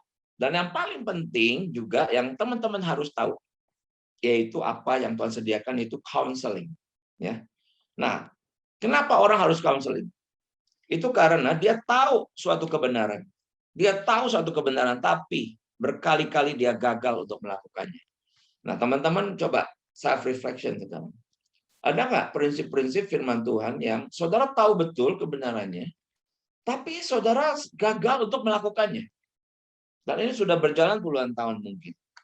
Nah, jikalau ada, saudara butuh counseling. Dan counseling itu adalah sarana yang Tuhan sediakan untuk membawa kita bisa akhirnya keluar dari keterbatasan ataupun kelemahan tersebut. Nah, sehingga kalau berbicara tadi tema itu ya, kerikil-kerikil tajam dalam pernikahan, saya pikir kita ini menyembah Tuhan yang baik sekali, Tuhan Yesus. Dia yang menciptakan akan gereja, yaitu komunitas anak-anak Tuhan. Nah, di dalam komunitas ini kita bisa merawat pernikahan, dan pernikahan itu seumur hidup. Tapi tidak berhenti di sana, saya pikir. Di dalam komunitas ini kita juga perlu kreatif, supaya akhirnya betul-betul firman itu ujung-ujungnya ya, kita bisa lakukan. Karena percuma, kita banyak mendengar, tapi akhirnya kita tidak bisa melakukan. Oke, itu saja yang saya ingin sampaikan. Dan saya kembalikan kepada moderator ya. Mungkin ada tanya jawab dan bisa memperkaya akan apa yang kita coba gumulkan pada malam hari ini. Silakan. Saya ingin bertanya Pak gitu. Jadi ini sempat jadi diskusi saya bersama dengan beberapa teman-teman juga gitu. Saya mau minta Pak Jongvi dan juga Ibu Liana, seberapa penting. Jadi kan kalau tadi yang pemaparan Bapak katakan kan pernikahan Kristen itu itu kan diteruskan ya. Kalau misalnya perceraian seringkali menghasilkan anak-anak yang kemudian ya mereka bertumbuh, usianya nambah gitu, tapi seringkali terlihat gagal begitu. Nah, Iya, ketika orang yang seperti ini kemudian menikah, seringkali kan dibawa gitu ya Pak, sisa-sisa iya. keluarganya. Nah, menurut Bapak dan Ibu sendiri, seberapa penting sih ketika seseorang sebelum menikah itu melihat pohon keluarganya? Apakah benar-benar, oh iya pohon keluarganya sepertinya seperti ini, sehingga nanti akan bahaya nih kalau nikah dengan kondisi yang begini, karena orang tuanya seperti ini sebelumnya, atau memang ada hal-hal tertentu yang kita bisa lihat, oh enggak, ini bisa diperbaiki kok, seperti itu kira-kira Pak. Iya. Seberapa bagaimana cara kita untuk melihat misalnya ini memang sesuatu yang kayaknya agak sulit untuk diubah begitu ya, atau ini yang memang cukup bisa untuk ditoleransi lah ketika nanti masuk di dalam dunia pernikahan seperti itu. Iya, saya memang dalam case-case di dalam Zoom counseling ya, saya melihat cukup banyak pasutri itu tidak dibekali ya saat mau menikah. Jadi ini juga saya temukan dari para alumni Stronger Merit. Mereka berkata sungguh itu bahwa waktu mau menikah, misalnya cuma ketemu 1-2 kali, tapi nggak diajarin Pak, kami harus gimana gitu. Cuma nanti udah mau menikah kan diajarin cara jalannya ya, cara masuk gerejanya gitu loh, supaya kelihatan Resik ya, bukan bagus. konseling berarti.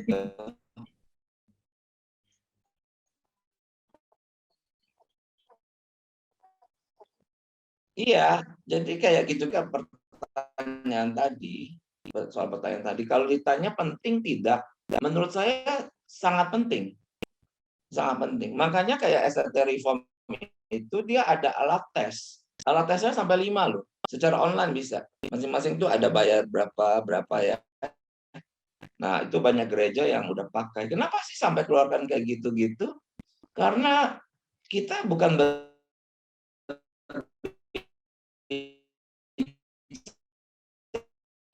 bicara soal mencocokkan si A dengan si B. Bukan itu. Karena jelas tidak. Maka yang kita cari sebenarnya adalah dari alat tes itu adalah apa sih potensi konflik? Apa sih potensial problem dari sebuah karakter ataupun sebuah masa lalu dari si A gitu, kira-kira. Nah, si A tuh punya masa lalu seperti ini, mungkin orang tuanya bercerai, betul ya. Lalu dia orang yang mungkin dari alat tes itu ketahuan dia orangnya impulsif misalnya. Ditambah dia juga kurang rohani, ditambah seperti itu. Ditambah kemampuan sosialnya itu juga kurang. Tapi si A sangat mencintai si B. Dan si B sangat mencintai si A. Udah pasti dong. Makanya pacaran kan. Makanya mau menikah kan. Nah si B dari keluarga yang baik misalnya. Papa mamanya sampai hari ini nggak bercerai. Nggak. Penuh kasih gitu loh. Nah, lalu menuju hari pernikahan, bagaimana dong? Ya pasti mereka menikah karena cinta. Tapi makan cinta saja nggak cukup. Melalui premarital counseling yang bertanggung jawab, calon pasutri ini dibawa untuk melihat. Melihat yang pertama, melihat kelemahan dia. Bahwa dia kalau single, maka masalah dia tuh gak akan jadi masalah lah, kira-kira begitu. Tapi begitu you menikah, you pasti bikin masalah bagi istri atau suamimu. Kira-kira begitu pandangannya, konsepnya. Nah, apa saja? Apa saja? Nah, itu bisa dikasih tahu. Nah, setelah itu semua dibuka, si A, si B, you walaupun dari keluarga yang baik, papa mama baik, tapi kamu ini egonya besar. Mau menang sendiri, dominan, ya toh, karena anak tunggal, ya kan? Apa kamu bisa menerima si A ini saat, nah misalnya kan gitu. Jadi dia jadi oh, jadi bakal begitu ya Pak? Iya. Nah lalu pernikahan Kristen itu apa? Itu kan adalah suami dan istri yang disatukan Tuhan untuk saling membangun kan? Iya kan? Jadi suami dipakai Tuhan membentuk istrinya kan gitu. Istri dipakai Tuhan membentuk suaminya kan gitu. Itulah pernikahan Kristen. Nah, artinya bukan pernikahan yang perfect dengan perfect. Ya kan nggak ada itu. Kayaknya nggak, itu di sorga. Tapi di sorga juga nggak ada pernikahan ya. Nah, jadi pernikahan hanya ada di kolong langit ini. Dan itu pasti karena kita semua telah jatuh dalam dosa, pasti ini masalahnya kuat gitu. Jadi 1001 masalah manusia, demikianlah 1001 model. Ya, ada orang yang masalahnya, sorry itu saya ya, si suami tukang bohong. Ada. Nah, itu pun masalah. Satu, ini suami tukang bohong. Nah, ada yang masalah apa? Si istri dominan. Ya, itu pun masalah. Ada masalah apa? Oh, iya, mereka penuh cinta, tapi secara keuangan terbatas. Sehingga begitu menikah langsung punya cicilan. Cicilan pernikahan, cicilan rumah, cicilan apa. Nah, itu kan artinya mereka harus berjuang kan? Jadi setiap orang punya masalah. Keluarga yang lain saya tahu itu ada satu keluarga 5 tahun tuh bahagia sekali. Tahun kelima istrinya kena cancer. Gimana? Ya berat sekali, berat sampai operasi sampai 4 kali bayangkan. Ya itulah pernikahan. Nah, jadi kita bicara apa ini sekarang? Bahwa sekali lagi bibit bebet bobot tadi ya penting nggak? Penting menurut saya. Oke. Tapi bukan berarti kita mencari yang perfect. Tapi bibit bebet bobot itu justru kita melihat secara utuh. Dalam bibit bebet bobot itu ada hal-hal yang kuat. Puji Tuhan, betul? Ada hal yang lemah, kita terima dengan cinta kasih Tuhan. Tapi lebih daripada itu, saat itu disatukan, mampu tidak suami istri dengan kekuatannya ini masing-masing bekerja sama menjadi teamwork, membesarkan anak-anak, misalnya. Lalu mengerjakan suatu bentuk perekonomian. Dan yang paling tinggi, misalnya melayani Tuhan bersama-sama. Itu kan semua penting. Itu pertanyaan nomor 1 ya. Pertanyaan nomor 2 tadi apa ya? Lupa saya. Sudah terjawab sih Pak untuk tadi yang mana ya Pak, mana bagian yang bisa ditoleransi, mana yang kira-kira tidak gitu tadi. Oh, oke. Itu ada jawabannya gini. Bagi saya begini, Faiz, yang tidak bisa ditoleransi adalah soal iman bagi saya. Oh. Ya, jadi janganlah engkau menjadi orang yang tidak seimbang dengan orang yang tidak percaya, ya. Jadi itu adalah perintah Tuhan bagi saya, itu saya rasa nggak bisa ditoleran. Jadi artinya sebelum menikah kita lihat apakah dia ini orang beriman atau bukan gitu. Dia itu ada membaca firman Tuhan tidak, rindu tidak baca firman Tuhan. Dia itu ada nggak suatu proses mengikis dosa, ya. Dan kita bisa lihat apakah dia ini ada pertumbuhan tidak ya dalam kerohanian, karakter, tanggung jawab, sosial dan seterusnya. Nah, kalau itu tidak ada walaupun orang Kristen ya saya rasa jadi ragu-ragu juga. Ya, gitu ya. Nah, teman-teman yang lain gimana? Silakan. Ayo. Ya, teman-teman, kita masih punya waktu untuk tanya jawab. Iya. Boleh. Kalau nggak ada yang nanya juga nggak apa-apa. Saya mau makan.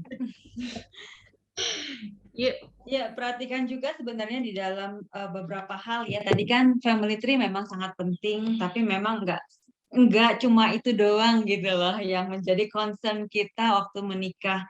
Itu addiction bahaya banget ya. Banyak yang menikah ternyata baru tahu suaminya atau istrinya addict something gitu kan. Nah, itu sangat berat loh. Apakah kita siap menjadi pasangannya untuk menolong dia keluar dari addiction itu ya? Terus yang kedua juga masalah personality problems ya. Jadi ada orang-orang yang contohnya narsis ya. Paling bahaya itu kalau ketemu pasangan yang narsis. Narsisism itu suatu penyakit. Jadi penyakit suatu gangguan kejiwaan disorder kan. Jadi itu sangat sukar untuk disembuhkan. Jadi kalau misalnya kita menjadi pasangannya ya siap-siap gitu, udah tahu oh emang dia orangnya narsis. Itu bahaya banget dan memang siapin hati untuk benar-benar terluka. Kalau kita bilang kerikil-kerikil kecil ya, kalau itu mah udah bukan kerikil kecil ya, itu bakal kena terus aja. Namanya narsis kan nggak bisa disembuhkan. Nah, tapi kalau misalnya kerikil-kerikil kecil itu memang bisa diberesin ya, masuk ke dalam sepatu kita ya, bisa kita sadari tadi dengan self awareness, dengan metode-metode yang tadi Pak Kuifa sudah sharingkan. Itu kerikil-kerikil bisa kita buang-buangin gitu loh dari sepatu kita ya, kita beresin sehingga pernikahan kita tuh lebih smooth dan pengkhotbah 9 ayat 9 itu bisa terjadi, menikmati pernikahan gitu. Oke, ada lagi nggak? Oke, itu aja. Ya, oke, teman-teman, silakan yang mau tanya. Sepertinya sudah ada pertanyaan, Pak. Saya bacakan ya, Pak ya. Oh ya, silakan. Dari Kandra. Apakah bila e-cycle itu pasti terjadi, persiapan apa yang perlu kita lakukan untuk menghadapi? Apakah Apa blame tadi? cycle? Oh, Blame blame cycle itu cycle. pasti terjadi? Persiapan apa yang perlu kita lakukan untuk menghadapi itu? Monggo Pak, boleh langsung. Saya coba sharingkan ini, share screen ya. Coba ya kita lihat ini. Saya kemarin itu sudah jadikan Soccer Merit ini buku ya, sehingga bagi teman-teman yang mau beli, bisa nanti saya kasih linknya kali ya. Itu ada di Tokped ya, sama di Shopee. Kan ibu-ibu tuh suka cari diskonan ya. Nah, di situ bisa ditemukan. Nah, ini saya mau ceritakan tentang bab 2-nya. Nah, ini bukunya ya, teman-teman. Jadi, saya terbitkan ini saat 3 Juni kemarin. 3 Juni itu hari ulang tahun saya, jadi saya ingin men-treat diri saya dengan membuat buku dan meluncurkannya ya. Nah, ini ada di Tokped, Shopee, Sesjolin Store, ada gratis ongkir ya. Ibu-ibu kan suka yang gratisan. Nah, pertanyaan tadi itu soal di sini nih, healthy communication. Ya, ini adalah bab 1 2 3 1 2 3 bab keempat. Nah, satu self reflection dan seterusnya ya. Nah, jadi tadi ditanya tentang bagaimana kita memutuskan mata rantai blame cycle itu toh. Nah, itu very simple saja sih sebenarnya. Kalau di kelas Soccer Merit kami ajarkan komunikasi yang sehat. Nah, saya ini singkat saja ya, karena ini hanya untuk menjawab. Jadi komunikasi yang sehat itu terdiri atas 3 level percakapan. Yang pertama itu keramahan. Nah, ini 70%. Tujuannya membangun keakraban dan menghadirkan kehangatan. Kalian ini kalau di rumah itu ramah tidak satu dengan yang lain. Ya, ini ada firman Tuhannya nih. Hendaklah kamu ramah seorang terhadap yang lain, penuh kasih mesra ya. Nah, artinya ramah itu gimana? Artinya gini, coba bayangkan bangun pagi ya. Bayangkan bangun pagi, suami lagi duduk di ruang tamu misalnya, lalu istri lewat, kalian tuh saling memanggil nggak? Atau merasa saling memanggil itu adalah nggak ada gunanya? Gimana coba? Coba bayangkan. Nah, kalau kalian tidak saling memanggil, maka rumah itu dingin sekali kayak kuburan. Ya, nanti anak lewat juga nggak ada suaranya sudah. Nah, keramahan itu artinya kalau suami lagi di ruang tamu, lagi duduk, mungkin sedang baca berita di handphone ya, bisa jadi ya. Berita kan sengaja ada di handphone ya, benar nggak? Lalu istri lewat, maka bisa ngomong, mami udah bangun. Udah, gitu kan. Jangan dibilang, mata lu buta, nggak bisa lihat gue udah bangun. Wah, kalau kayak gitu cari ribut. Ya. Kan nggak bisa gitu dong. Misalnya, ini udah bangun, gitu. Udah, tapi bangun jam berapa? Oh, tadi jam 6. Oh, mami barusan misalnya. Itu keramahan ya, ngerti ya? Nanti meja makan juga jangan diem doang. Ada tuh keluarga kayak gitu. Di meja makan nggak boleh ngomong. Nanti keselak. Wah, akhirnya di meja makan ya.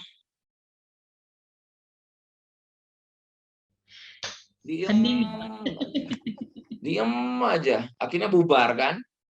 Padahal di meja makan itu adalah tempat keramahan itu ada ya. Halo J, gimana kuliah? Bete. Iya, bete banget tuh dosen tuh ya. Gila Pak, dosennya Pak. Loh, dia mulai cerita. Bapak tahu nggak? Mestinya masuk jam segini dia nggak nongol. Udah siang kita itu sampai ketua kelas cari-cari. Dia bilang entar sore. Sampai sore, sampai malam. Hilang Pak tuh dosen. Gila kan Pak? Gila memang dosen kamu tuh. Jadi itu percakapan yang kalau siang ngomong malam udah lupa gitu loh teman-teman, bisa ngerti nggak? Kalau malam ngomong besok juga kemarin ngomong apa ya? Nggak tahu, udah lupa lah. Tapi kalau itu nggak ada, jadinya kering. Teman-teman tuh atau arti kering kan? Jadi nggak ada kalau nggak bisa ngomong kayak gitu, nanti kalau anak itu punya masalah dia nggak akan ngomong ke kita. Tapi kalau kita bisa ngomong kayak gitu ya menggila-gilakan dosan gitu ya. Jangan jadi rohani. Nggak boleh ngomong begitu tentang dosen kamu. Hormat, sopan, teman. Udah, ya udah makan lagi. Diam. Kalau kayak gitu repot ya. Jadi saat kenapa dia bisa ngomong kayak gitu? Ya karena dia juga tahu. Rumah itu tempat kita bisa ngomong apa saja. Ya. Jadi tidak ada yang disembunyikan di rumah. Silakan anak-anak boleh ungkapkan. Pak, saya malas. Tapi kita juga tanya, kamu malasnya kenapa? Gitu loh. Cerita dong. Ayo, kenapa? Itu yang bungsu saya begitu anak saya. Dia berani dia bilang, Pak saya lagi males. Yang kita ngamuk-ngamuk ya. Kamu malasnya kenapa? Gitu kan. Nah dia ngomong, dia dengerin. Oh oke. Seringkali setelah selesai saya ngajak ngobrol Diana. Nah gimana itu ya kita ngadapin itu. Nah masuk yang kedua nih. Memetakan masalah. Nah masalah selalu ada. Menemukan solusi dan menjadi teamwork itu 20%. Nah, terlebih kalau cuma 2 ini dan bawah doang, ya itu cuma jadi teman doang. Sedangkan suami istri harus ada yang ketiga ini loh. Dari hati ke hati ini loh. 10% menciptakan keintiman. Suami istri itu bisa loh ya, 20 tahun satu rumah tapi gak intim, bisa loh saya kasih tahu. Jadi berfungsi masing-masing. Suami cari duit, si istri gedein anak. Ya gitu. Nanti kalau pergi jalan-jalan juga nggak ngomong. Ada yang kayak gitu. Saya pernah nginep di hotel ya. Saya tahu itu kayaknya itu suami istri. Saya perhatikan ini ngomong apa enggak. Selama makan saya perhatikan dari cukup dekat gitu ya. Saya tunggu kapan dia ngomong nih. Gue liatin nih. Sampai saya makan. Saya waktu itu ada sendiri. Suaminya ambil makan, pergi, terus duduk. Ngelama istrinya pergi, terus duduk. Asli lu Pak ngomong lu. Itu siapa ya sampai saya mikir. Ini pasti suami istri, tapi kenapa nggak ngomong ya? Begitu dingin, begitu kaku ya. Nah, coba perhatikan papa mama kita. Mereka masih ngobrol nggak? Banyak dari mereka sore itu saya udah nggak ngobrol. Karena udah malas ngomong. Nah, saudara-saudara, jadi kalau menjawab pertanyaan tadi gimana? Yuk ikut kelas Songger Merit. Biar saya mentor. Ya nanti bisa ya, WA ya. Atau misalnya Perkantas mau planning untuk dijadikan schedule pertemuan, bisa juga. Ya, karena itu ada 4 kali 2 jam. 4 kali 2 jam. Ada PR-nya, ada tugasnya. Ada tugasnya sehingga itu disebut kelas. Kenapa disebut kelas? Karena itu adalah ada tugasnya, ada instruksinya ya melalui semuanya digital ya, semua digital. Jadi tidak ada paper. Dan tugas itu saya review satu-satu. Nah, dan terakhir itu ada visit and pray. Visit and pray itu adalah satu pertemuan yang sangat personal, di mana saya mendengarkan masalah Pak Sutri. Dan visit and pray bisa sampai beberapa kali. Nah, kalau sangat berat, saya ubah jadi Zoom counseling. Jadi suaminya langsung ke saya, istrinya ke Dian, kayak gitu. Karena prinsip kami adalah mengembalakan satu demi satu. Ya, begitu ya yang saya coba jawab itu supaya blame cycles itu bisa di stop. Pak, ini ada satu pertanyaan lagi nih. Ini pertanyaan terakhir karena waktu kita juga sangat terbatas. Kebetulan ini hanya di Jawa, jadi peserta hari ini ada yang di Indonesia bagian timur. Jadi kalau di Indonesia bagian timur sudah hampir jam 10 malam ini berarti. Pertanyaannya adalah, malam Bapak Ibu, saya mempunyai 2 anak putri, usia 9 tahun dan 3 tahun. Namun selama ada adiknya, si sulung ini selalu bilang iri kepada adiknya. Padahal yang saya ceritakan dan tunjukkan foto-foto ketika dia kecil. Dia lebih wah hidupnya waktu kecil dibandingkan adiknya. Terkadang dia ucap, mending nggak punya adik. Namun kadang sayang sama adiknya. Dan kadang pun dia kurang ajar. Mohon solusinya Bapak Ibu. Terima kasih banyak Tuhan Yesus memberkati. Ya, oke. Ini pasti Liana nih. Liana ada jawaban. Silakan Nak, jawab duluan. Iya. Iya, kalau ada seorang bilang gini, katanya kan kita juga nggak ngerti ya perasaan anak ya, tapi bisa dibayangkan juga seperti ini katanya, kalau misalnya kita punya anak satu lagi, itu seperti perasaan anak sulung ini seperti suami kita tuh bawa istri lain gitu loh. Jadi sang istri tuh gimana sih perasaannya gitu, ih ada yang lain gitu kan, yang lebih disayang, yang juga diperhatiin gitu. Kok dia udah nggak perhatiin gua doang gitu kan, seakan-akan kok aku udah nggak jadi pusat yang ditanyain, diurusin, disisirin gitu kan. Tapi dia udah sibuk dengan yang ini juga gitu kan. Walaupun masih ada perhatian juga, tapi ini suatu hal yang wajar terjadi dan umum ya. Karena itu memang kita perlu juga melibatkan kakaknya itu dalam kita juga membesarkan adiknya gitu. Waktu ini kan namanya dibilangnya sibling rivalry ya, rivalry ya. Sibling rivalry. Ya itu istilahnya. Jadi antara satu dengan yang lain itu jadi mungkin jarak umurnya juga dekat gitu, sehingga dia jadi lebih banyak merasa iri, merasa tersaingi gitu. Karena banyak waktu yang diambil untuk kita jadi mulai perhatikan kepada adiknya gitu. Diajarin kayak gimana pun, dijelasin kayak gimana pun, dia masih anak kecil gitu loh. Dia nggak akan ngerti. Ya kayak kita lah tadi kan istilahnya ya, ada cewek lain di bawah sama suami kita. Aduh, bagaimana sih ya perasaannya kita dibilangin bagaimanapun kita juga susah ngerti gitu kan ya. Kecuali memang dia benar-benar memang memperhatikan kita dan kita diajak sama-sama untuk mengasihi adiknya itu gitu. Ambil tanggung jawabnya. Kalau dulu waktu di anak-anak kami ini anak kami yang satu kedua itu kan lumayan jauh jaraknya ya. Itu sekitar 4 tahun. Jadi itu nggak terlalu ada sibling rivalry itu. Tapi pas yang kedua dan yang ketiga itu jaraknya dekat sekali gitu, 1,5 tahun doang. Ini lumayan berasa gitu loh sibling rivalry-nya. Jadi cicinya ini lebih cenderung lebih banyak manyunnya, lebih banyak nggak apa namanya kayak berebutan banget gitu. Jadi kalau dedeknya digendong dia juga mau digendong gitu kan. Nah itu kan repot banget, masa aku gendong dua kan nggak mungkin gitu. Dua-duanya masih sama-sama kecil.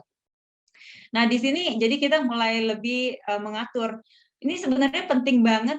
Waktu itu saya banyak sekali memakai cara waktu khusus gitu loh, juga buat dia gitu. Waktu khusus buat dia. Jadi kakaknya ini nggak selalu kita bilang kamu kan udah besar, kamu main aja sendiri, nggak gitu loh. Tapi ada waktu khusus memperlakukan dia juga tetap spesial gitu, tetap treat spesial. Misalnya pas adiknya lagi tidur, ya saya nggak ngasih sibuk sendiri gitu, wah udah mesti ngurus makan apa-apa. Tapi saya pakai waktu itu untuk ngajakin ngobrol dia, ngajakin main dia, yang biasa dilakukan ya nyisirin gitu kan. Dan hal-hal lainnya gitu. Jadi perhatiannya itu jangan sampai juga dia merasa mama udah ada adik, jadi perhatiin dedek gitu. Jangan sampai begitu. Juga bukan bukan juga ngalang-ngalangin dia untuk sana kamu main dulu ya. Ini dede lagi tidur, kamu jangan berisik gitu. Jadi dede itu menjadi penghalang banget gitu kan. Jadi nggak sampai bikin begitu, tapi kita bisa mengatur, yuk kita main ke depan, dede lagi tidur. Nah, misalnya gitu kan. Jadi anak itu juga happy. Ntar habis ini kita begini ya. Nanti kalau dede udah gede ya, enak loh kalian bisa. Jadi kasih impian-impian juga sama dia. Bagaimana nanti kalau adiknya waktu udah besar, dia tuh juga bakal happy gitu loh. Jadi ini sama-sama kita sama-sama lah. Dulu kokoknya itu waktu yang besar ini pernah dedeknya nangis, jadi dia tungguin dedeknya tuh. Ini pas dedeknya nangis, bangun tidurnya, pokoknya tuh cepet-cepet bangun, panggil saya di dapur, mama, mama, dedek bangun gitu. Jadi udah saya baru nyamperin, tapi dia mau nungguin dedeknya, lucu banget gitu kan. Terus juga suka temenin main dedeknya gitu kan, dia ajakin gini gitu kan. Cuma kita bisa kasih tahu, hati-hati ya, dedek tuh masih ringkih, kecil nanti hancur gitu, masih bluk gitu, masih empuk gitu kan. Jadi ya dia cuma sayang-sayang doang gitu. Jadi senang gitu mengajarkan dia menyayangi adiknya juga. Iya, pada saat pemberian hadiah itu juga penting ya, teman-teman ya. Jadi jangan sampai seolah-olah gimana ya, beli hadiah itu hanya satu gitu loh. Nggak bisa sih. Beli hadiah itu mau nggak mau ya, kayak saya pergi ke luar negeri ya. Saya pergi waktu itu ke Singapura itu. Beli hadiah 3. Di otak saya nggak bisa beli cuma satu. Misalnya buat yang paling kecil. Lalu kita berkata, kalian kan yang 2 kan udah gede, nggak perlu hadiah. Nggak bisa. Itu bisa terjadi kehuru-haraan dalam rumah gitu ya. Nggak bisa. Jadi saya betul-betul loh cari loh. Satu hadiah buat yang sulung, ya, buat yang tengah, lalu buat yang kecil. Nah, seringkali kalau saya juga lagi kesulitan keuangan, ada masanya saya beli hadiahnya itu di kota Bandung. Iya, coba saya simpen. Jadi saya perginya ke kota Semarang ya toh, tapi keluarin hadiahnya dari toko mainan di Bandung. Nah, begitu pulang gitu. Nah, ini ya. Nah, seneng gitu. Dan seringkali yang ditunggu bukan papanya ya. Hadiahnya. Mana hadiahnya? Mana hadiahnya? Nah, ada waktu itu saya pernah tangani juga, aneh sekali orang tua ini berpikir bahwa anak yang gede itu udah nggak butuh hadiah.